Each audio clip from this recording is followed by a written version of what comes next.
آج کی کہانی ہے رنجیت سنگھ اور اس کی سکھ سلطنت کی۔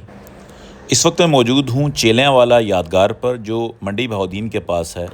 1849 کی چیلیاں والا جنگ سکھ اور انگریزوں کی فوجوں کی آپس میں لڑائی اور اس کے بعد کی اس یادگار کے بارے میں ویڈیو بنا چکا ہوں، لیکن آج کا میرا موضوع رنجیت سنگھ اور سکھ سلطنت کی کہانی ہے۔ مہاراجہ رنجیت سنگھ ہیرو تھا یا ویلن، اس کا فیصلہ آپ اس ویڈیو کے آخر میں خود کر سکتے ہیں، اور میں چاہوں گا کہ آپ تاریخ کے اوراق کو ضرور کھولیں اور سنی سنائی کہانیوں کے بجائے کچھ حقائق کو خود سٹڈی کریں، تو پھر آپ کو اندازہ ہوگا کہ رنجیت سنگھ ہیرو تھا یا ویلن۔ تاریخ کے بارے میں ہمارا مشاہدہ ہے کہ اگر اس کو غیر جانبداری سے پرکھا جائے تو تبھی آپ کو اصل سچائی تک پہنچنے میں مدد ملتی ہے۔ مثال کے طور پر اگر آپ مغلوں کی تاریخ ان کے اپنے مورخوں سے یا ان کے مخالفوں سے اگر سمجھیں گے تو آپ کبھی بھی سچائی تک نہیں پہنچ سکتے۔ تو آج میں کچھ 10 پوائنٹس آپ کے سامنے رکھتا ہوں جس سے کہ کچھ غیر جانبداری سے آپ رنجیت سنگھ اور اس کی سلطنت کا موازنہ کر سکتے ہیں۔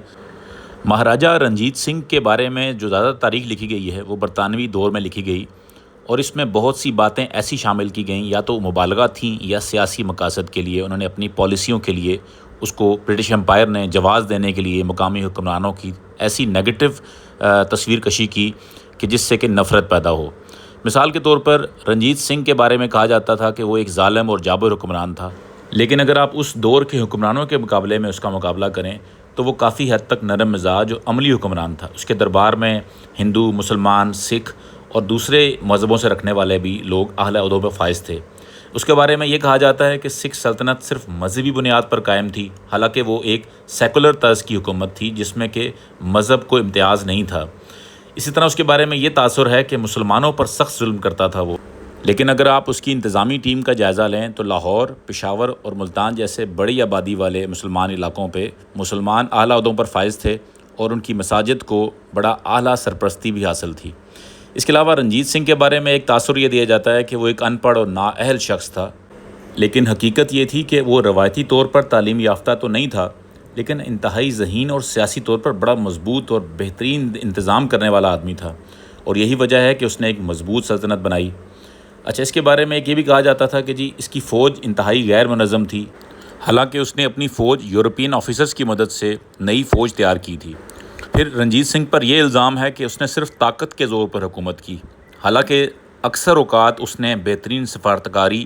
اتحاد اور سیاسی سمجھداری سے اپنے علاقے میں لوگوں کو ساتھ میں لاتا تھا اور لوگوں کے ساتھ اتحاد بناتا تھا۔ اس کے بارے میں یہ تاثر دیا گیا کہ اس کی سلطنت اس کے مرنے کے بعد فوراً ختم ہو گئی اور ایک ناکام سلطنت تھی۔ یہ ایک مسئلہ ہمارے برصغیر کا ضرور ہے، اور وہ جانشینی کا بحران تھا، اور اس کے بعد اندرونی سازشیں ہوئیں اور اس میں برطانوی مداخلت، ان کے برٹش امپائر نے بھی جو مداخلت کی، اس کی وجہ سے اس کی سلطنت ختم ہوئی۔ یہ کہنا کہ وہ انگریزوں سے ڈرتا تھا، اس نے 1809 میں ٹریٹی آف امرتسر یعنی کہ امرتسر کے معاہدے کے ذریعے طاقت کا توازن برقرار رکھا، اور وہ ایک اسٹریٹجک فیصلہ تھا جو کہ کمزوری نہیں کہلائی جا سکتی۔ اس کی وجہ سے اس نے اگلے 40 سال اس علاقے پہ حکومت کی۔ پھر یہ کہنا کہ اس کے دور میں کوئی ترقی نہیں ہوئی، حالانکہ لاہور اس کے دور سے ہی ایک بڑا ثقافتی اور معاشی مرکز بنا، اور اس سے لاہور کو ایک تجارتی ہب بننے کی صلاحیت حاصل ہوئی۔ رنجیت سنگھ کی سکھ سلطنت آپ کے لیے ہیرو ہے یا ویلن، اس کا فیصلہ آپ خود کریں، لیکن میری نظر میں رنجیت سنگھ کو اتنی عزت ضرور ملنی چاہیے جتنی کہ ہم نے احمد شاہ ابدالی، شیر شاہ سوری یا کسی اور حملہ آور کو دی ہے۔